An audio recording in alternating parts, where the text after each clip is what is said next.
en vous rappelant qu'il y a une différence énorme entre reconnaissance et régularité. J'ai le regret de vous dire que, de fait, il n'y a plus de maçonnerie régulière en France depuis de nombreux mois. En tout cas, pas là où on croit.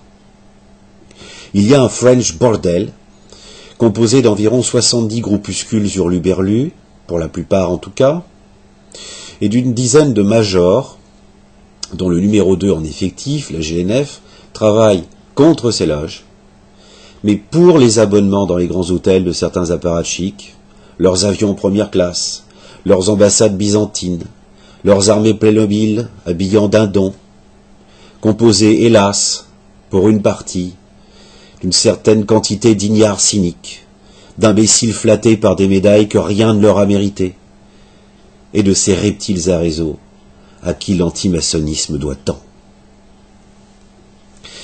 J'ai décidé de ne plus relayer en détail, pour le moment, les opérations d'opposition à cet état de fait.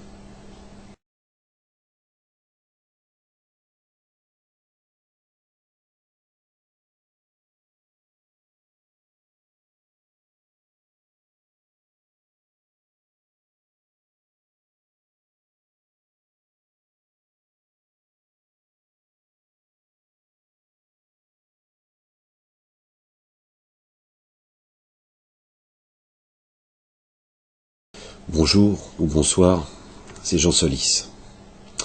Je voudrais renouveler mes excuses auprès de tous ceux qui m'écrivent depuis le début du mois de décembre.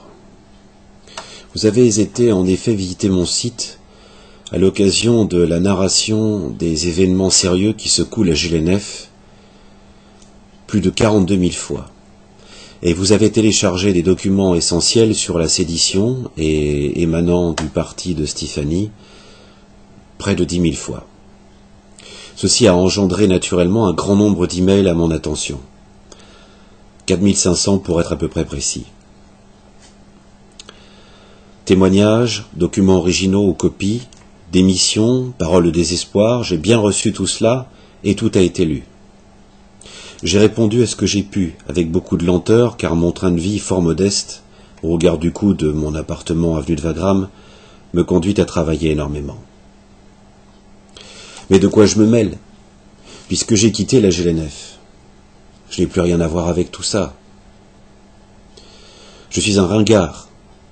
Moi-même, année après année, j'ai renoncé à mes titres, fonctions, chaînes dorées, et pour finir, après avoir décliné de nouvelles divinations, je suis parti. Je suis un imbécile. Encore quelque temps dans le système, à avaler des couleuvres, à jouer les factotums, rentrer dans la chorale des mensonges, abonder dans la confusion des genres, j'aurais peut-être pu finir par en croquer, après tout. Je suis un franciscain de la maçonnerie. Dans l'ordre spirituel, mon tablier ne m'appartient pas. Et j'ai laissé derrière moi des centaines de rencontres de frères extraordinaires, des centaines de copains valeureux, des dizaines d'amis sûrs et des dizaines d'ateliers que j'ai contribué à fonder et que j'ai abandonnés. Voilà l'unique et vraie raison pour laquelle le bourbier de Pisan me chavire et m'empêche de dormir. Quand on passe son temps à montrer sa tête et sa chaîne dorée à la télévision et sur Internet, et que l'on presse des frères de se prêter à ce jeu nauséabond et contraire à nos lois anciennes comme à notre éthique, sous prétexte de modernité, il ne faut pas s'étonner de trouver des répliques à sa propre mégalomanie par les mêmes moyens. En conséquence, partout, les blogs, les forums, et même les clips vidéo dénonçant la politique m'as-tu vu, irrégulière et contre-initiatique de François Stéphanie, se multiplient. Ce n'est pas sain et ces médias ou ces blogs ne sont pas tous net. Pas tous. Mais que voulez-vous, à trop vouloir entrer dans le jeu de la société du spectacle, il ne faut pas déplorer que tout un ensemble de surexpositions, de pavanes, sur fond de politique d'autocontemplation et d'invectives, ne conduisent à ce que la société du spectacle vous rentre dedans. Alors moi aussi, pourquoi pas, qui est prévenu de la crise depuis déjà quelque temps, qui est prévenu de la proximité du gouffre. Je m'amuse à montrer ma figure pour rappeler ce que je pense. Sans bling-bling, sans gros moyens, ce n'est qu'une webcam. Tout le monde n'a pas les moyens de se payer caméra, chauffeur, porte-valise et porte-coton avec les cotisations des maçons. Maçons qui payent d'ailleurs cela et tant d'autres choses, comme un Tour de France et des séminaires byzantins. Mais peu importe, tant que vous êtes d'accord pour payer. Moi, c'est fini.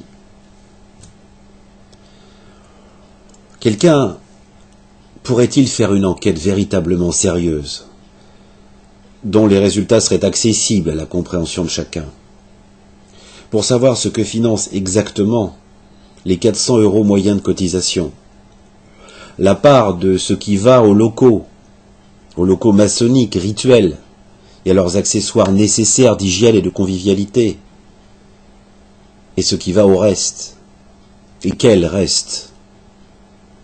Cela serait intéressant d'avoir une véritable lisibilité sur ce qui se passe exactement, car ça n'est pas dans un bilan laconique aux termes convenus et techniques que l'on peut voir tout cela. Je suis saisi, moi, que cela ne concerne plus au premier chef, puisque je ne paye plus, de certaines réactions que j'entends ou que l'on me rapporte. Dans certaines loges, dans les régions, comme on dit maintenant, et je vis dans une région, donc il n'y a pas de connotation péjorative à ça, on entend ce sont des histoires parisiennes, ça les regarde. Merci pour la dizaine de milliers de frères de la région parisienne, et donc on ne paye pas 400 € en province pour l'avenue de Wagram ou la glorification de dictateurs. Non, dans les cotisations, les 400 € ne servent donc pas à cela, en province, seulement à Paris. Sinon, un peu partout, il est vrai, on entend « 400 € c'est rien ». Merci donc pour tous ceux qui ne peuvent plus les payer. C'est bien dans l'esprit. En tout cas, dans l'esprit d'un grand maître qui ne sait plus quoi faire de l'argent de ceux qui peuvent payer. Comment assurer la mission spirituelle de la franc-maçonnerie aujourd'hui ? Surtout, comment assurer la mission obédientielle, la mission administrative, pour soutenir ce qui est sa véritable nature. Là, je parle de la franc-maçonnerie spirituelle, et même spiritualiste, pas des déviances politiques qui vont dire, voici déjà longtemps, une image horrible de la franc-maçonnerie au réseau, aux arrière-loges électorales, aux fraternelles, nourrissant un antimaçonnisme qui coûta même la vie à des centaines de frères dans les années de guerre, et qui continue de pourrir encore aujourd'hui l'image d'entre nous en France. Merci de fait aux présidents successifs du Grand Orient d'avoir largement alimenté l'œuvre du complot maçonnique, en agitant aux yeux des médias une influence que les maçons n'ont pas, et en rabâchant des discours laïco, humanisto, socialo, incompétents qui n'ont rien à voir avec la neutralité spirituelle, ni avec l'obligation d'introspection et de discrétion qui est celle de tout vrai cherchant dans la quête. Merci à Stéphanie de les avoir rejoints, ces fossoyeurs, et d'être entré dans ce courant mortifère pour la maçonnerie. Bravo pour quelques grands officiers